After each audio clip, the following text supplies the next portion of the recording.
Good morning, Hoover, and a happy Tuesday. On today's show, we have information on Art Club, Marine Bio, and PBIS. Lastly, Lindsay will be back with your news to know. This is the seniors' last full week, so sit back and relax because NCtv News starts now.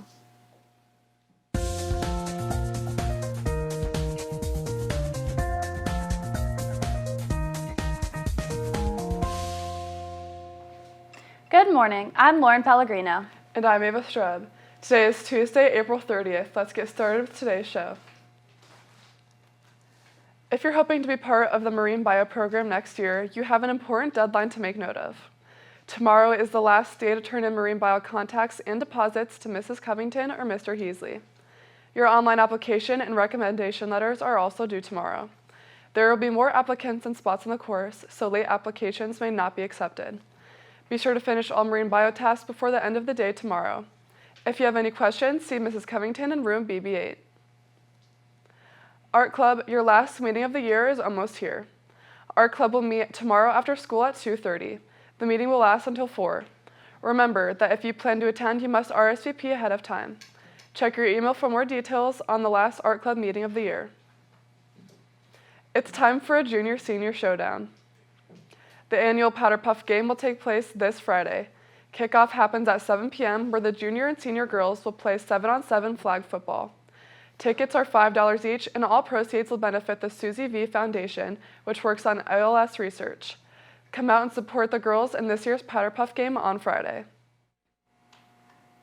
If you've noticed, many of our teachers have decorated their doors. Scan the QR codes on the doors in order to vote for your favorite one. Voting ends this Thursday and winners will be announced Friday.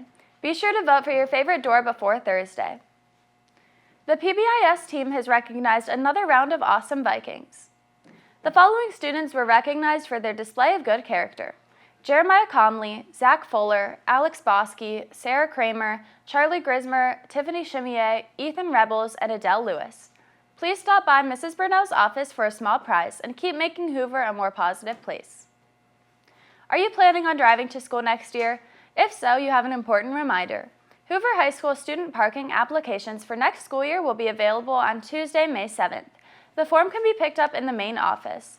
Parking spots are assigned based on a first-come, first-served basis. Completed applications must be returned to the main office. Just a reminder, no money will be collected at this time. It will be due when the parking tag is picked up on Tuesday, August 6th. Parking in the stadium lot is free to students, but the car must be registered. Please see Mrs. Thomas in the main office with any questions. Now here's Lindsay with your news to know. Hey Hoover, I'm Lindsay Crawford here with your news to know. Following the Hamas attack on Israel in early October, college students across the nation have taken matters into their own hands by protesting. These students are calling for their respective universities to dissolve all ties and endowments they have with Israel and the Israel-Hamas war in Gaza. One such university that has faced a recent influx of protesters is none other than Ohio State. Beginning early last Thursday, 3 people, including an OSU staff member, were arrested at a small pro-Palestine protest on campus. Then at 5 p.m. on the same day, police surrounded a crowd of hundreds and would later arrest 36 people outside of the Ohio Union. Of the 36 arrested, 16 were OSU students and 20 were not affiliated with the university. All of the arrested protesters were charged with 4th-degree misdemeanors and, if convicted, could face a $250 fine or up to 30 days in jail. This protest would eventually end 6 hours later with no injuries reported. OSU's policies state that permission must be acquired for demonstrations and setting up tents or encampments, which is allegedly what the protesters violated. Yesterday morning, Ohio State President Ted Carter issued a statement about Thursday's events, quoting, "I have always welcomed and valued free speech." President Carter then went on to say that what occurred on our campus on April 25th was not about limiting free speech. It was an intentional violation of university space rules that exist so that teaching, learning, research, service, and patient care can occur on our campuses without interruption. With many other college students following in the footsteps of OSU protesters, it will be interesting to see the precedents set by their respective universities. That's all I have for your news to know. Now back to the news desk. Thanks, Lindsay. Prom is quickly approaching, and Teen Institute is helping to promote a safe, sober, and fun prom for all juniors and seniors. Check your email for the prom promise form. If you complete it, you'll be in the running to win an Amazon gift card. If you promise to be sober on Saturday, May 11th, fill out the Google form by Friday, May 10th at noon to be included in the drawing. Have a safe, sober, and fun prom, Hoover. Also on the topic of prom is the prom table reservation form. Those attending prom should check their emails for the form. 1 person per 10-person group must submit the form in order to reserve a dinner table at prom. Be sure to read over the email carefully to ensure you complete the form correctly.